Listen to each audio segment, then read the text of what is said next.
Assalamualaikum. Piye kabare cah? Penak jamanmu ora? Aku ucapkan selamat datang bagi kalian yang baru bergabung dengan cerita horor misteri. Kali ini aku akan melanjutkan kisah misteri lemari antik. Jika kalian suka dengan cerita hororku ini, silakan like dan subscribe ya teman-teman. Semoga kita semua selalu diberi kesehatan dan rezeki yang berlimpah oleh Allah Subhanahu wa taala. Amin amin ya robbal alamin. Oke, langsung saja masuk ke ceritanya. Eng ing eng. Karena orang itu berdiri membelakangi matahari, Ismet tidak dapat melihat wajahnya. Hanya samar-samar ia menangkap sinar mata yang tajam menusuk. Lalu gerak bibir mengucapkan kalimat tertentu yang tidak dimengerti oleh Ismet. Sadar kalau lawan bicaranya tidak memahami bahasanya, orang itu menggantinya dengan bahasa yang mungkin dapat dimengerti Ismet. Bahasa Sunda dengan logat serta tekanan kata khas orang Banten. Kau bisa berdiri anak muda? Suara seorang lelaki tua yang ramah dan berwibawa. Ismet membuka mulut tergagap. Kukira aku bisa, bangkitlah. Ismet mencoba bangkit, tetapi ia segera terjatuh lagi. Sesosok tangan kurus dengan kulit hitam menyembul dari balik putihnya kain. Ismet merasakan jemari hangat serta kokoh mencekram lengannya dan membantunya berdiri. Kau terluka, ujar orang tua berjubah putih itu. Iya, Ismet menggerang. Tiba-tiba merasa sakit luar biasa setelah diingatkan mengenai luka-lukanya.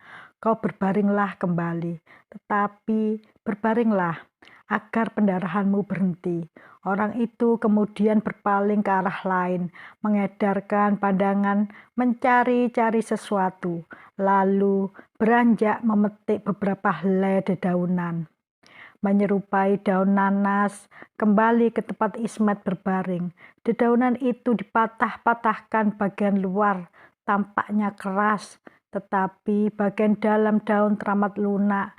Cairan getah putih kekuningan segera mengalir dengan deras, lantas dioleskan ke leher Ismet. Mujur, pembuluh darahmu tidak putus, gumamnya lega. Jemari yang kurus hitam itu kemudian dengan terampil merobek-robek baju serta celana Ismet yang memang sudah tidak karuan wujudnya. Kembali cairan dingin dari getah dedaunan itu dioleskan ke perut, dada, serta paha Ismet yang terluka oleh cakaran kuku-kuku runcing si raja hutan. Getah ini untuk menawar racun, kata orang berjubah putih itu. Mujur luka-lukamu tidak begitu parah, kulit tubuhmu yang terbuka dapat kurapatkan kembali. Setelah luka-luka Ismet diolesi sampai rata dan tidak ada yang terlewat, orang tua itu menunggu sebentar. Kemudian setelah telapak tangan serta jemarinya diusapkan sedemikian rupa, terlihatlah keajaiban luka-luka mengangah di tubuh Ismet mulai merapat dengan sendirinya. Tinggal gurat samar-samar serupa cakar ayam yang semrawut. Si tua berjubah melangkah mundur. Gerakan tubuhnya sedikit agar bagian-bagian yang terluka terkena sinar matahari. Perintahnya, Ismet menurut dengan segenap kepercayaan diri. Keajaiban berikutnya pun terjadi. Gurat-gurat merah tadi perlahan-lahan sirna. Kulit tubuhnya pulih seperti sedia kala, seakan tidak pernah mengalami luka. Sekarang duduklah, perlahan saja. Saking takjub dan senang hatinya, Ismet bangkit, duduk serempak. Seketika ia melolong kesakitan, lantas terhempas. Tubuhnya menggeliat, menahankan azab bagian-bagian yang tadinya terluka, seolah dibakar dengan sundutan puntung rokok menyala. Aku sudah bilang perlahan-lahan saja, bisik orang tua di dekatnya. Dengan nada mencelah, diam dulu sebentar, ambil nafas yang tenang. Biar aliran darahmu bekerja dengan baik. Bagus, tarik lagi. Nah, pasmu lebih panjang. Tarik lagi napasmu lebih panjang. Nah, sekarang cobalah sekali lagi. Ingat, duduklah perlahan-lahan. Siksaan perih itu masih terasa ketika Ismet mencoba bangkit, tetapi tidak sesakit tadi. Akhirnya, Ismet berhasil duduk dengan nafas terengah-engah. Tenangkanlah hatimu, tenangkanlah dirimu. Ambil nafas yang dalam, teruslah begitu selama beberapa saat. 5 menit lamanya, Ismet duduk bersimpuh, mengatur pernafasannya seperti yang diperintahkan. 5 menit pula sang penolong berjubah putih menungguinya dengan sabar. Menit berikutnya, ia disuruh berdiri. Orang tua itu membantunya dengan hati-hati. Sekarang cobalah berjalan, Ismet mematuhi. Masih terasa sakit ya? Tadi aku hanya menyembuhkan bagian luar. Luka dalam di tubuhmu akan disembuhkan oleh getah yang kini pasti telah menyatu dengan daging serta darahmu. Kemudian kau harus meminum obat. Nanti akan kuberikan. Bisa mengikuti aku sekarang? Mereka berdua kemudian berjalan menerobos hutan. Perjalanan itu teramat lambat karena mereka beberapa kali harus berhenti, menunggu sampai siksaan perih yang mendera tubuh Ismet mereda kembali. Orang tua yang ternyata memiliki wajah yang sama ramah dengan tutur katanya, menunggu dan memperhatikan dengan sabar seraya memberi beberapa petunjuk untuk mengurangi rasa sakit. Di tengah perjalanan, Ismet hampir menjerit dan lari ketakutan, manakala dari cabang rendah sebatang pohon menjulur ular dengan sisik berbintik-bintik. Dari kepala yang lancip terlihat lidah yang bercabang keluar masuk di ujung moncongnya. Orang tua yang berjalan di depan Ismet berhenti sejenak. Ditatapnya ular besar yang sebagian tubuhnya melingkar di cabang pohon rendah itu. Mata ular yang galak itu bersinar tajam, sambil mendesis-desis lalu meliuk dengan gerakan liar.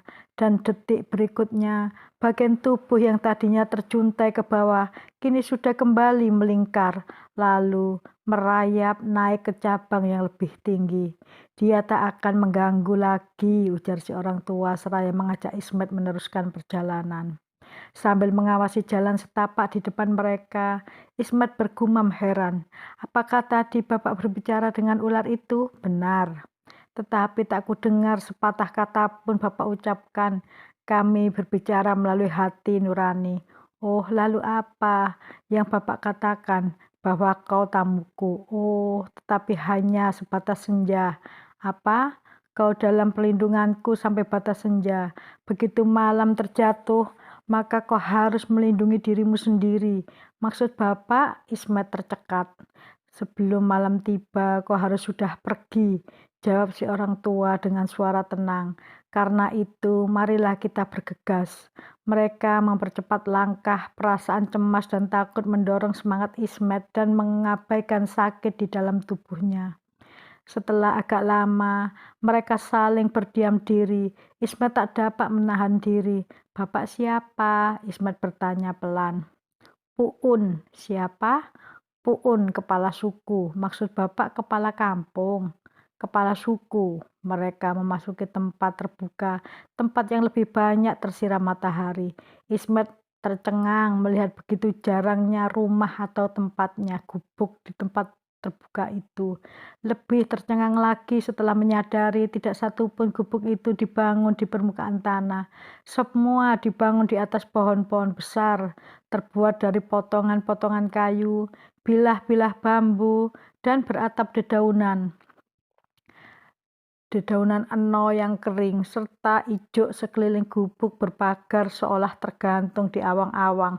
Sepintas saja Ismet memahami kegunaan pagar yang sangat rapat itu, karena di depan salah satu gubuk di atas kepala Ismet, melihat sesosok tubuh kecil, merangkak-rangkak tak terawasi. Pastilah bayi itu belum berusia 1/2 tahun.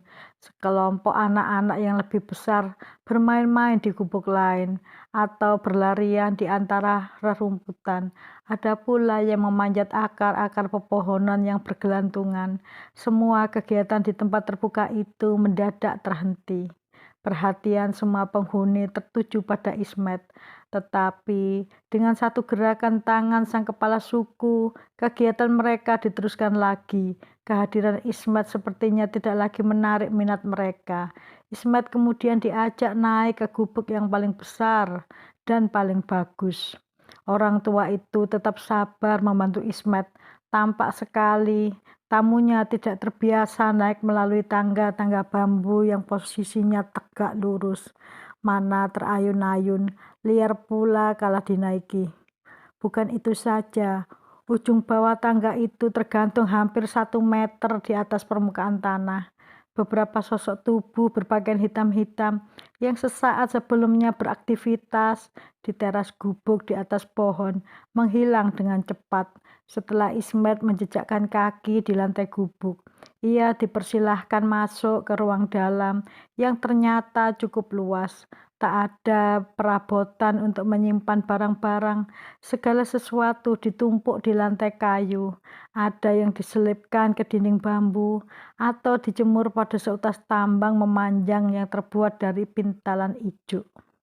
Sia-sia mata Ismet mencari barang pecah belah, apalagi barang elektronik. Semisal radio berkekuatan baterai, diam-diam Ismet lantas menyadari bahwa ia telah memasuki dunia primitif, suatu peradaban yang benar-benar sangat primitif. Ismet tidak sedikit pun mendengar sang kepala suku memerintahkan sesuatu, tetapi beberapa orang perempuan telah sibuk keluar masuk dalam sekejap mata. Di depan tempat Esmet duduk bersila, telah terhidang nasi serta lauk pauknya. Nasi putih itu memancarkan aroma harum, semerbak yang menggoda selera. Masih mengepulkan uap agaknya baru dikeluarkan dari periuk. Lauknya terdiri dari daging yang ternyata sangat lunak, mungkin daging menjangan atau kelinci. Kemudian ikan bakar, petai rebus, sambal dengan bermacam-macam lalap. Dari kendi tanah dituangkan air dingin sejuk ke cangkir yang terbuat dari tempurung kelapa. Kepala suku mempersilahkan tamunya makan, menasihatkan agar tidak usah malu-malu. Kemudian menunggui dengan sabar. Ismet yang kehabisan tenaga dihadang maut. Makan dengan lahap, begitu rakusnya. Sampai Ismet malu sendiri saat sang tuang rumah menatapnya dengan senyum penuh pengertian. Usai makan, kepadanya disodorkan tempurung berisi cairan hangat berwarna kehijauan yang beraroma enak. "Apa ini?" tanya Ismet ragu-ragu. "Teh." "Hanya teh?" Ismet masih ragu. Dengan ramuan obat tertentu. Teh hangat itu kesat di lidah, tetapi enak di langit-langit mulut, hangat di kerongkongan, dan menyergap lebih hangat lagi ketika memasuki lambung Ismet. Tanpa malu-malu, ia minta secangkir lagi, yang dengan senang hati dikabulkan tuan rumah. "Bagus," ujar kepala suku gembira. "Paling lambat dalam 2 hari luka dalammu akan sembuh." Tetapi matahari telah merosot semakin rendah di balik jendela gubuk. Sikap orang tua itu mendadak berubah dingin dan kaku. Dari sela-sela bibir tuanya terlontar gumam tajam tanpa kompromi. "Sudah waktunya engkau pergi, anak muda." Lenyap sudah keramaan tuan rumah. Seketika lenyap pula kenikmatan hidangan yang telah mendekam di perutnya. Ismet Effendi menatap tuan rumah, orang tua yang menolongnya dari hadangan maut. "Kemana aku harus pergi?" gumamnya getir, mengharap belas kasihan. "Aku tak tahu dan tak perlu tahu," tandas orang tua itu dengan tegas. Ismet jengah, campur bingung. Bapak dapat memberi saran, "Pergilah ke arah semula engkau datang, anak muda." Arah mana itu? Sejalan dengan tenggelamnya matahari. Jauhkah itu? Tergantung secepat apa kau mampu menerobos hutan belantara yang harus kau jauhi. Ismet pucat pasih. Terbayang liukan ular dengan lidahnya yang bercabang mengerikan. Terngiang auman macan kumbang dengan taring-taringnya yang mengancam buas. Itu baru 1 ekor. Dari masing-masing jenis beberapa jenis lagi binatang-binatang buas yang harus ia hadapi. Berapa ratus ekor pula makhluk-makhluk yang siap berebut memangsa dirinya. Aku tak berani pergi, rintihnya. Entah kalau besok pagi, Ismet mencoba menawar. Kau harus pergi, anak muda, sekarang juga. Tak bolehkah aku memohon untuk diberi tempat bernaung barang satu malam saja? Tidak pernah, anak muda, tidak pernah kami memperkenankan pada orang luar atau pendatang dari luar suku kami. Sudahlah, jangan banyak cakap lagi. Waktumu semakin sempit. Aku tak tahu jalan pulang, tak usah khawatir. Seseorang akan mendampingimu. Ia juga pendatang, dan ia akan menyertaimu pergi. Setelah kau ada di tangannya, tergantung dia kemana atau membawamu. Maafkan kami, anak muda. Kami ingin membantu, tetapi kau pun tahu, bantuan setiap manusia pada manusia lainnya ada batasnya.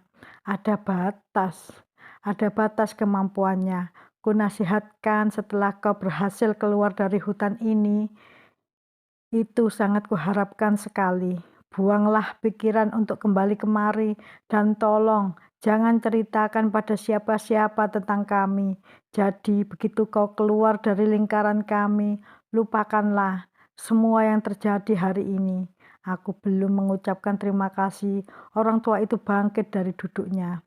Kau sudah mengucapkannya, silakan, katanya sambil mengulurkan tangan terbuka dan diarahkan ke pintu.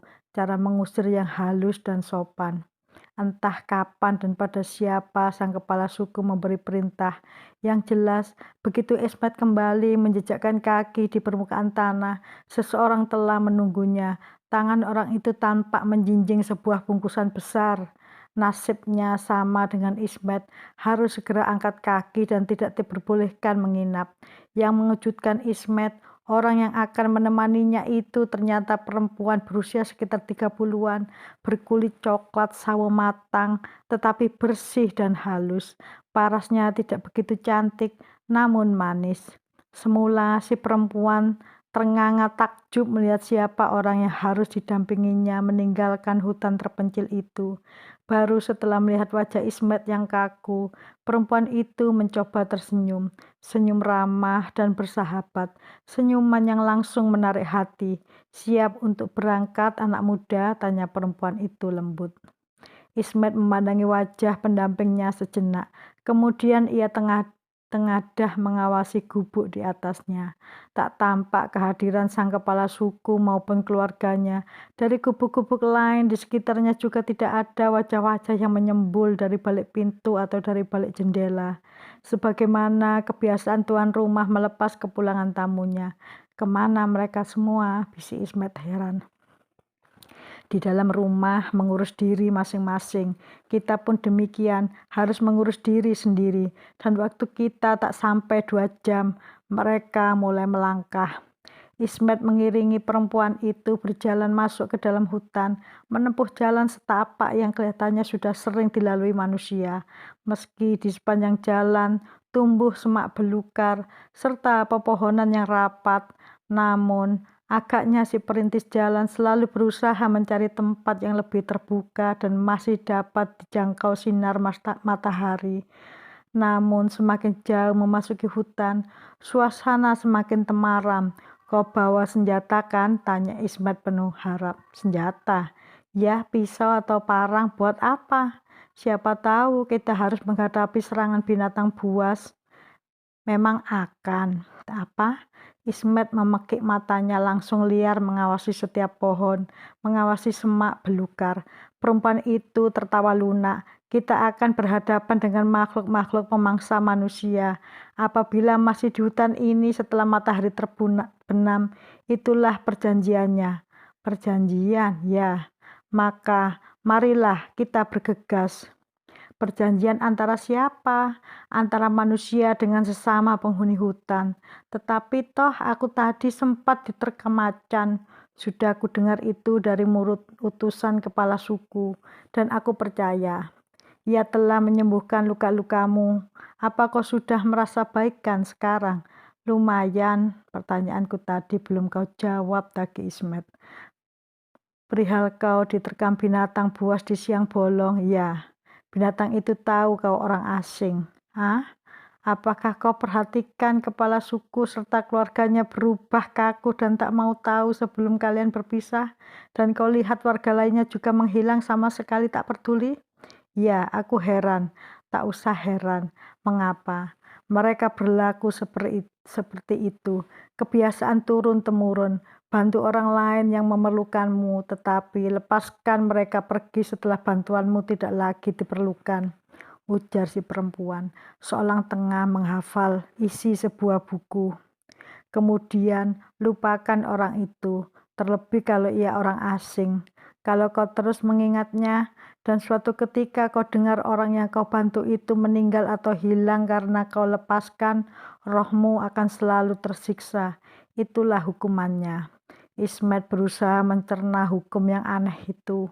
Mereka harusnya membantu kita, tugas Ismet tak puas. Paling tidak untuk mengantar sampai kita benar-benar selamat keluar dari hutan ini. Kita akan selamat sekali lagi. Kalau kita keluar hutan sebelum matahari terbenam, tepatnya sebelum malam jatuh, kau percaya kita pasti selamat? Aku percaya, bahkan yakin seyakin-yakinnya. Karena semua penghuni hutan telah dikabari dengan cara masing-masing yang kalian orang asing tak akan mengerti, bahwa sampai matahari terbenam, kita masih tetap dianggap sebagai tamu, penghuni hutan dari jenis manusia, jenis yang paling mulia, paling dihormati, tak boleh dibantah. Luar biasa. Ismet menggeleng takjub. Tetapi bagaimana kau sampai begitu yakin? Karena aku pernah tinggal di tempat yang barusan kita tinggalkan. Perempuan itu berjalan lebih hati-hati karena dalam setapak mulai menurun dan curam. Dari sela-sela pepohonan tampak sungai mengalur jauh di bawah. Jauh di bawah bukit juga sawah-sawah yang menghampar luas, kebun palawija, lalu kelompok-kelompok pepohonan yang di sela-selanya terlihat samar sebuah perkampungan. Setelah lewat sungai, tak ada yang perlu kita khawatirkan lagi, lanjut si perempuan. Seraya mempercepat langkahnya. Ismet membantu si perempuan waktu menuruni jalan yang semakin curam dan licin oleh hawa hutan yang lembab. Boleh kubawakan bungkusanmu? Ujarnya malu. Ia baru menyadari kalau sepanjang perjalanan hanya lenggang kangkung tanpa beban. Dengan senang hati sambut si perempuan. Bungkusan itu berpindah tangan ternyata ringan. Meski bungkusannya tampak mengembung. Apa sih isinya? Tanya Ismet ingin tahu. Tembakau juga kopi. Buatan mereka lebih enak ketimbang buatan penduduk kampung kami. Dapat beli ya? Benar. Tetapi jual beli tidak pakai uang. Kami tukar dengan barang. Aku membawakan mereka garam, ikan asin, atau gula merah. Gula merah banyak di kampungku, tetapi garam dan ikan asin harus beli dari Wan Ahmad. Wan Ahmad, Wah Ahmad. Siapa dia? Pedagang keliling dari kota, ia keturunan Arab. Sambil berdagang, ia juga mengajarkan agama pada penduduk kampung yang disinggahinya. Ia menjual barang dagangannya dengan harga yang cukup murah. Nantinya di tembakau serta kopi dalam bungkusan di tanganmu akan kujual dengan harga yang sebanding padanya. Tetapi Wan Ahmad baik hati, ia selalu membeli barang jualanku dengan harga lebih tinggi dari orang lain. Karena mutu daganganku juga lebih tinggi serta laku keras di kota. Apakah diam di tempatmu? Ismet mencekal lengan si perempuan dan maju lebih dulu ke depan. Seekor babi hutan yang sangat besar dengan moncong bertaring mengerikan tahu-tahu keluar dari balik pohon yang tegak menghadang mereka. Kaki depannya mengais-ngais tanah dengan ganas, moncongnya mendengus keras. Belum lagi matanya yang kecil tetapi bersinar merah menakutkan.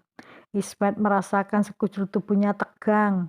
Yakin makhluk menyeramkan itu bukan tandingannya. Ismet sempat berpeluh dingin.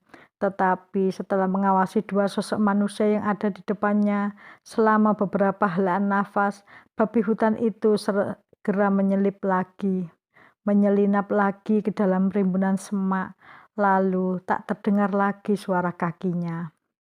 Berlari menerobos semak, makhluk itu bergeming diam di tempatnya, mengawasi dari balik belukar. "Ayo," si perempuan menyeret tangan Ismet, "kita berlari sekarang. Celeng itu pasti mengejar, tidak akan, percayalah." Lalu mereka berlari, jatuh bangun hingga wajah dan pakaian mereka tidak karuan. Akhirnya mereka tiba di pinggir sungai yang airnya mengalir. Tenang, pertanda mereka berhadapan dengan lubuk yang dalam. Untuk menyeberang terdapat titian bambu yang cuma terdiri dari 2 batang bersambung-sambung. Tampaknya terikat cukup kuat. Tiang-tiang penyangga yang kokoh tertanam di kedua sisi sungai untuk menahan goncangan di sisi titian. Terbentang tambang besar yang diikatkan ke batang-batang pohon raksasa di tepi sungai. Berjarak tetap sekitar 2 meter, bagian tengah tambang disambungkan ke tambang lain yang lebih pendek. Ujung tambang inilah yang kemudian diikatkan ke titian. Titian gantung itu membuat nyali Ismet menjadi ciut. Tetapi matahari sudah terbenam. Di balik gunung, hutan belantara telah mereka tinggalkan. Namun di tempat terbuka tak jauh di belakang mereka, Ismet masih bisa melihat celeng besar menunggu kesempatan menyerang. Bukan itu saja, kera dan monyet bergelantungan mulai turun ke dahan yang lebih rendah. Suara mereka riuh dan terdengar mengancam. "Maju!" Ismet berseru. Di luar sadar, perempuan itu meniti dengan tangkas dan hanya sekejap ia telah tiba di seberang. Ketika tiba giliran Ismet, kakinya melangkah ragu-ragu, namun kemudian terlalu terburu-buru. Titian gantung itu bergoncang, terayun-ayun keras, mengombang-ambingkan tubuh Ismet dengan perasaan ngeri. Ismet diam sejenak, menunggu ayunan titian lebih tenang. Lantas, dengan lebih hati-hati, ia maju selangkah demi selangkah, tetapi karena takut, ia sesekali masih berpaling juga ke belakang. Siapa tahu, celeng atau kera-kera buas itu membuntutinya. Akibatnya, Ismet lengah, sebelah kakinya menginjak tempat kosong. Ismet terpekik lalu jatuh. Tergelincir, tercebur ke sungai. Rasa sakit di tubuhnya kembali menyerang dengan hebat manakala ia berusaha berenang dengan sekuat tenaga. Tepi sungai di seberang semakin dekat, tetapi Ismet tetap kepayahan. Menggapainya seakan ada kekuatan gaib dari dalam lubuk yang menarik kakinya. Membetot begitu misterius, Ismet gelagapan. Tangannya menggapai-gapai udara kosong, tapi tubuhnya tertarik ke dalam dan tenggelam. Tangannya terus berkecipak menggapai-gapai di permukaan air. Saat Ismet merasa tubuhnya terseret semakin dalam, seseorang mencengkeram pergelangan tangannya, lalu menariknya ke atas. Terdengar suara berkecipak dan air tersibak di kiri kanan tubuhnya.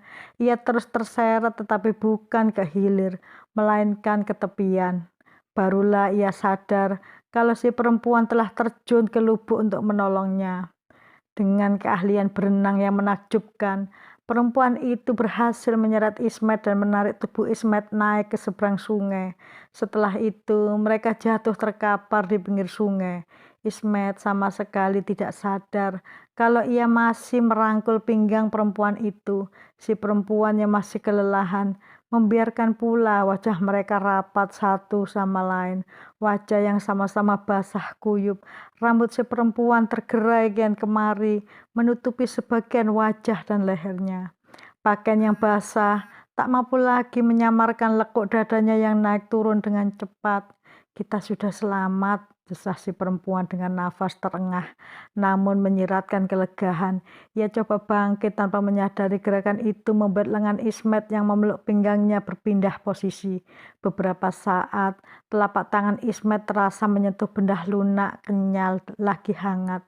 Wajah si perempuan bersemu merah. Tatkala ia sadari tangan Ismet merayapi dadanya, "Bangunlah," perempuan itu berbisik gemetar. Ismet membuka kelopak matanya, lalu menyadari Tangannya berada di tempat yang tidak semestinya. Terkejut dan malu, Ismet menarik mundur tangannya dan berusaha duduk dengan susah payah untuk menyembunyikan perasaan malunya. Ia menatap ke seberang sungai, memperhatikan makhluk-makhluk buas di tepian sana yang menyelinap satu persatu kembali ke tengah kegelapan hutan. Di sebelahnya, sorot mata si perempuan menyiratkan kekecewaan. Kecewa karena tangan yang hangat dan kekar itu telah menjauhi dadahnya. Tatapan si perempuan bukannya tidak menggugah indera keenam Ismet. Pelan-pelan Ismet berpaling. Tatapan mereka bertemu, mengalirkan semacam pengaruh magnet yang menarik wajah Ismet mendekat ke wajah si perempuan. Bibir perempuan itu sedikit terbuka, menanti dengan gemetar. Bibir Ismet hampir menyentuh bibir yang bergetar hangat itu. Namun, pada detik-detik terakhir, Ismet kembali menguasai kesadarannya. Bibirnya beralih mengecup pipi si perempuan. "Terima kasih," bisiknya lembut. "Kau telah menyelamatkan aku. Dengan apa harus kuganti milikmu yang hilang itu?" Pertanyaan itu diajukan Ismet setelah mereka duduk dekat tungku dapur rumah si perempuan untuk menghangatkan badan. Perempuan itu telah bersalin pakaian. Ia kini mengenakan kebaya model sederhana dan ringkas. Kain yang agaknya terbuat dari bahan yang keras karena mudah keriput. Si perempuan menambahkan sebatang kayu kering ke tungku yang nyalanya hampir padam. Bau ketela rebus dari dalam periuk tanah di atas tungku membuat perut terasa lapar. "Lupakan saja," katanya seraya memandangi percikan api dalam tungku. "Aku tak sengaja menjatuhkannya ketika aku tercebur ke sungai," desah Ismet penuh kesal. "Kalau saja bungkusan itu masih ada di tempatnya jatuh, aku bersedia menyelaminya besok pagi." Si perempuan tersenyum. "Tembakau apa namanya dan kopi apa namanya kalau diangkat dari dalam lumpur?" Ia menjawab riang. Mau tak mau, Ismet tergelak. "Tembakau istimewa, kopi istimewa," sahutnya, tetapi tidak seorang pun sudi menikmatinya kecuali orang itu tidak waras otaknya. Perempuan itu ikut tertawa. "Kau teman yang menyenangkan," pujinya dengan tulus, namun pandangannya tidak berpaling dari tungku. "Boleh aku tahu siapa namamu?" "Astaga, rupanya kita lupa berkenalan. Aku Ismet, Ismet Effendi." "Kau Selasih, panggil saja Asih." Mereka tidak berjabat tangan, cuma saling bertukar pandang. Perempuan itu menatap Ismet dengan seksama, dan sesaat kemudian ia terkikik sendirian sambil menunjuk Ismet. "Kau tampak tambun dengan pakaian itu." Ismet memperhatikan pakaian yang melekat di tubuhnya. Baju hitam dengan bahan yang keras, berlengan 3/4, celana sebatas betis yang juga hitam keras. "Mantan suamimu orang gemuk dan besar ya?" "Tepat, mirip kerbau, tetapi ia suami yang baik," berkata si perempuan seraya mengangkat periuk dari tungku. Ketela rebus yang sudah masak ia pindahkan ke sebuah piring beling berias gambar kembang dari sebuah panci kecil. Ia menyendok cairan kental gula merah yang sudah dicampur parutan kelapa. Cairan itu kemudian dituangkan ke tumpukan ketela-ketela di atas piring. Uap yang mengepul semakin menerbitkan liur. Ketela berkuah gula dan kelapa itu mereka santap dengan nikmat, diselingi dengan tegukan kopi panas. Mereka makan diam-diam dengan pikiran masing-masing sama berkecamuk. Ismet menyesap kopinya sebelum kembali membuka obrolan. "Kapan suamimu meninggal?" "Hampir 4 tahun yang lalu." "Sakit, hilang," bisik si perempuan. Lirih, wajahnya mendadak muram. "Maaf," Ismet menyesali pertanyaannya. "Tak apa." Perempuan bernama Selasih itu memaksakan senyuman. "Toh sudah lama terjadi. Lagi pula, lumayanlah untuk menambah pengetahuanmu tentang perkampungan tempat kita pertama kali bertemu. Di sana pula lah suamiku hilang tak tentu rimbahnya. tak pernah pulang, tak pernah kau dengar kabar beritanya. Tidak pernah dicari, percuma. Percuma bagaimana? Ia terlambat meninggalkan hutan. Rupanya ia berselisih paham dengan salah seorang sepupunya di kampung terasing itu. Perselisihan mereka sudah didamaikan Puun, kepala suku yang menolongmu.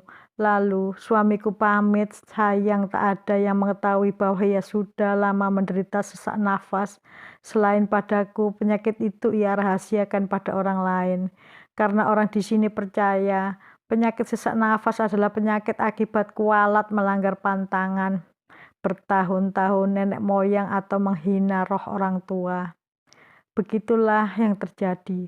Ku dengar ia pulang dari tempat saudara sepupunya ketika hari telah mulai gelap.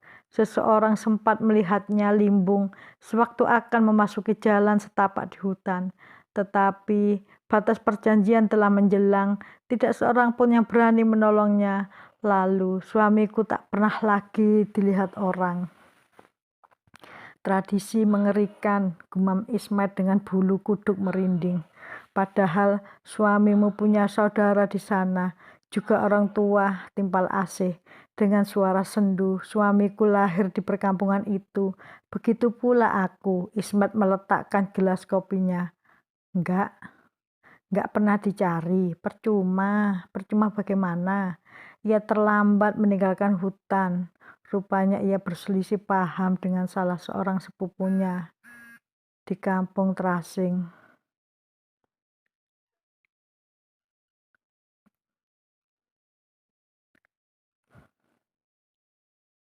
Begitulah yang terjadi. Ku dengar ia pulang dari tempat saudara sepupunya ketika hari mulai gelap. Juga orang tua